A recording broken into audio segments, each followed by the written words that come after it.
ಆಚಿ ಮಸಾಲ. ಎಂತ ಅಡಿಗೆಯ ರುಚಿಯಾಗೋ ರಹಸ್ಯವು 20 ರೂಪಾಯಿ. ಬಿಡದಿ ಟೌನ್ಶಿಪ್ ವಿರೋಧಿಸಿ ಈಗಾಗಲೇ ಬಿಜೆಪಿ ಜೆಡಿಎಸ್ ದೊಡ್ಡ ಮಟ್ಟಿಗೆ ಪಾದಯಾತ್ರೆಯನ್ನು ಹಮ್ಮಿಕೊಂಡಿದೆ. ಈ ವಿಚಾರವಾಗಿ ಮಾತಾಡಲಿಕ್ಕೆ ವಿಪಕ್ಷ ನಾಯಕರಾದ ಆರ್ ಅಶೋಕ್ ಅವರಿದ್ದಾರೆ. ನೇರವಾಗಿ ಮಾತಾಡಿಸ್ತಾ ಹೋಗ್ತೀನಿ. ಸರ್, ಇವತ್ತು ಬಿಡದಿ ಟೌನ್ಶಿಪ್ ವಿಚಾರವಾಗಿ ರೈತರು ಕಳೆದ 1 ವರ್ಷದಿಂದ ಹೋರಾಟವನ್ನು ಮಾಡ್ತಾ ಇದ್ದಾರೆ.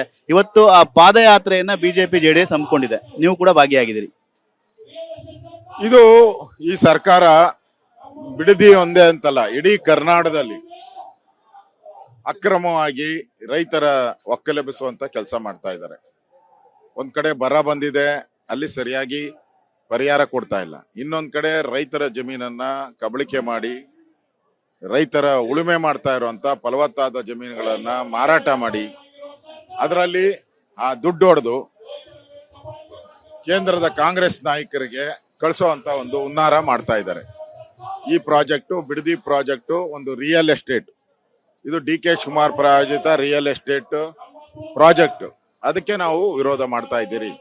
ಈಗ ಪಾದಯಾತ್ರೆಯ ಬಗ್ಗೆ ಕಾಂಗ್ರೆಸ್ ಒಂದು ಟೀಕೆಯನ್ನು ಮಾಡ್ತಿದೆ ಮತ್ತು ಪೋಸ್ಟರ್ ಕೂಡ ಹಾಕಿದೆ. ಇದು ಬಿಜೆಪಿ ಜೆಡಿಎಸ್ ನ ಪ್ರಾಯಶ್ಚಿತ ಯಾತ್ರೆ, ಇದು ರೈತರ ಪರ ಯಾತ್ರೆ ಅಲ್ಲ, ಪ್ರಾಯಶ್ಚಿತದ ಯಾತ್ರೆ ಅಂತ ಹೇಳಿ.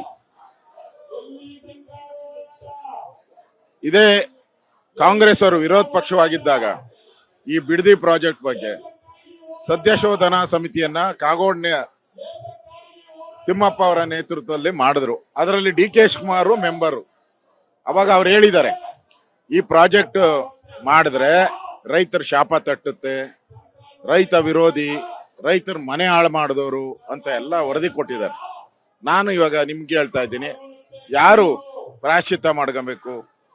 ಹೇಳಿದವ್ರು ನೀವು, ಈಗ ಮತ್ತೆ ಪ್ರಾಜೆಕ್ಟ್ ಮಾಡ್ತಾ ಇರೋರು ನೀವು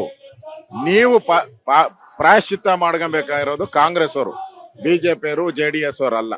ರೈತರನ್ನ ಎತ್ತುಕಟ್ಟಿ ರಾಜಕೀಯ ಮಾಡುವಂತ ಪ್ರಯತ್ನವನ್ನ ಜೆಡಿಎಸ್ ಬಿಜೆಪಿ ಮಾಡ್ತಾ ಇದೆ ಅಂತ ಹೇಳ್ತಿದ್ದಾರೆ. ಈ ರೈತರು ಏನ್ ಅಮಾಯಕರಲ್ಲ, ಅವ್ರಿಗೂ ಜ್ಞಾನ ಇದೆ, ಜಮೀನನ್ನ ಉಳಿಸ್ಕೊಬೇಕು ಅನ್ನೋ ಛಲ ಇದೆ. ಅದರಿಂದ ರೈತರನ್ನ ಅವ್ರನ್ನ ದುರುಪಯೋಗ ಮಾಡ್ಕೊಳ್ಳೋ ಪ್ರಶ್ನೆ ಬರೋದೇ ಇಲ್ಲ. ಇಲ್ಲಿ ರೈತರೆಲ್ಲರೂ ಪ್ರಜ್ಞಾವಂತರಿದ್ದಾರೆ. ಅವ್ರಿಗೆ ಅವ್ರ ಜಮೀನು ಉಳಿಬೇಕು. ಈ ಡಿ.ಕೆ. ಶಿವಕುಮಾರ್ ಅವರ ಪ್ಲಾನ್ ಏನಿದೆ, 35,000 ಕೋಟಿ ಹೊಡೆಯೋ ಪ್ಲಾನು, ಅದು ಆಗಬಾರ್ದು. ನಮ್ಮ ಭೂಮಿ ನಮ್ಮ ಹಕ್ಕು, ಅದನ್ನ ಉಳಿಸ್ಕೊಡೋ ಅಂತ ಒಂದು ಜೀವನ್ ಮರಣ ಹೋರಾಟ ಇದು. 3 ದಿನಗಳ ಕಾಲ ಬಿಜೆಪಿನೂ ಕೂಡ ಪಾದಯಾತ್ರೆ ಭಾಗಿಯಾಗುತ್ತೆ ಸರ್. ನಾನೆಲ್ಲ ನಮ್ಮ ಕಾರ್ಯಕರ್ತರಿಗೆ ಹೇಳಿದ್ದೀನಿ, ಎಲ್ಲರೂ ಕೂಡ ಭಾಗವಹಿಸಬೇಕು ಅಂತ ಹೇಳಿದ್ದೀನಿ. ನಾವು ಕೂಡ ಬಿಜೆಪಿ ಮತ್ತು ಜೆಡಿಎಸ್ ಒಂದು ಫ್ರೀಡಂ ಪಾರ್ಕ್ ಅಲ್ಲೂ ಒಂದು ದೊಡ್ಡ ಪ್ರತಿಭಟನೆಯನ್ನ ಮಾಡಬೇಕು ಅಂತ ಯೋಚನೆ ಮಾಡ್ತಾ ಇದ್ದೀವಿ. ನಾಯಕರಾಗಿದೆ, ಈ ಒಂದು ವಿಚಾರವನ್ನ ಪಾದಯಾತ್ರೆಗೆ ಸೀಮಿತವಾಗದಲ್ಲೇ ಸದನದಲ್ಲೂ ಕೂಡ ಹೋರಾಟ ಮಾಡೋ ಪ್ಲಾನ್ ಇದೆಯಾ? ಇದನ್ನ ತಾರ್ಕಿಕ ಅಂತ್ಯಕ್ಕೆ ತೆಗೆದುಕೊಂಡು ಹೋಗ್ತೀರಿ. ಈಗಾಗಲೇ ದಾಖಲೆಗಳನ್ನೆಲ್ಲ ಕಲೆಕ್ಟ್ ಮಾಡಿದ್ದೀನಿ. ಕಾಂಗ್ರೆಸ್ ಅವರು ಹಿಂದೆ ಈ ಬಿಡದಿ ಪ್ರಾಜೆಕ್ಟ್ ಬಗ್ಗೆ ಏನೇನು ಮಾತಾಡಿದ್ರು ಆ ದಾಖಲೆಗಳನ್ನು ಕಲೆಕ್ಟ್ ಮಾಡಿದ್ದೀನಿ. ಮತ್ತು ಯಾರ್ಯಾರ ಕಾಲದಲ್ಲಿ ನೋಟಿಫಿಕೇಶನ್ ಆಯಿತು, 4-1, 5-1, ಇವೆಲ್ಲನೂ ಕೂಡ ದಾಖಲೆ ಇದೆ. ಅದೆಲ್ಲನೂ ಕೂಡ ವಿಧಾನಸಭೆಯಲ್ಲಿ ನಿಲುವಳಿ ತರೋ ಮುಖಾಂತರ ಈ ಸರ್ಕಾರಕ್ಕೆ ಚಳಿ ಜರ ಎರಡೂ ಬಿಡಿಸ್ತೀರಿ. ಈ ಒಂದು ಬಿಡದಿ ಟೌನ್ಶಿಪ್ ಒಂದು ವಿಚಾರ ಯೋಜನೆಯನ್ನ ಕೈ ಬಿಡ್ಲೇಬೇಕು ಅಂತೀರಾ? ಹಾಗಾದ್ರೆ ಬಿಡ್ಲೇಬೇಕು, ಬಿಟ್ಟೆ ಬಿಡಿಸ್ತೀರಿ.